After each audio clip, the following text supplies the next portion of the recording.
আজকের যে টপিকটা বলবো সেটা হচ্ছে টাওয়ার্স ইউজিং থিওডোলাইট। মানে থিওডোলাইটের সাহায্যে আমরা কীভাবে টাওয়ার্স করতে পারি। টাওয়ার্সটা আমরা করতে পারবো, সেটা সার্ভেটা করতে পারবো আমরা থিওডোলাইট নিয়ে, এবং তার সঙ্গে আমরা প্রিজমেটিক কম্পাস ইউজ করে আমরা প্রথমে স্টেশনগুলোকে মার্ক করে নেব। যে কটা স্টেশন টাওয়ার স্টেশন করবো সে কটা মার্ক করে নেব, এবং সেইখানে প্রথম যে পয়েন্টটা হবে টাওয়ার্সের, সেই পয়েন্টটাতে আমাদেরকে প্রথমে প্রিজমেটিক কম্পাস সেট করতে হবে। প্রিজমেটিক কম্পাস সেট করে তাহলে প্রিজমেটিক কম্পাসের নর্থ লাইনটা একটা ইন্ডিকেট করবে। নর্থ লাইন ইন্ডিকেট করলে সেটা আমাদের সেখানে আমরা একটা রেঞ্জি রড পুঁতে দেবো।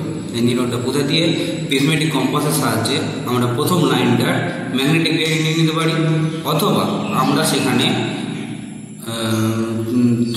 থিওডোলাইট সেট আপ করে থিওডোলাইটের মাধ্যমে আমরা ম্যাগনেটিক বেয়ারিংটা নিতে পারবো। কীভাবে?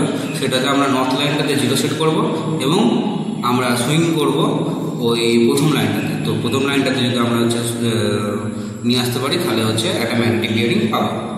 এইভাবে আমরা ম্যাগনেটিক বেয়ারিং নেওয়ার পরে সেই স্টেশনের অ্যাঙ্গেলটা আমরা মেজার করবো। অ্যাঙ্গেল প্রত্যেকটার ইন্টিরিয়র অ্যাঙ্গেলগুলো মেজার করে নেব।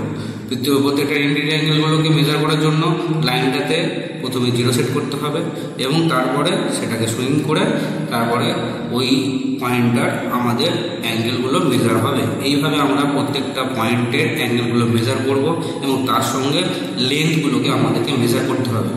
লেন্থগুলোকে মেজার করে নিয়ে আমাদের টাওয়ারটা কমপ্লিট হবে। এইভাবে আমরা পুরো সার্ভেটাকে করতে পারি।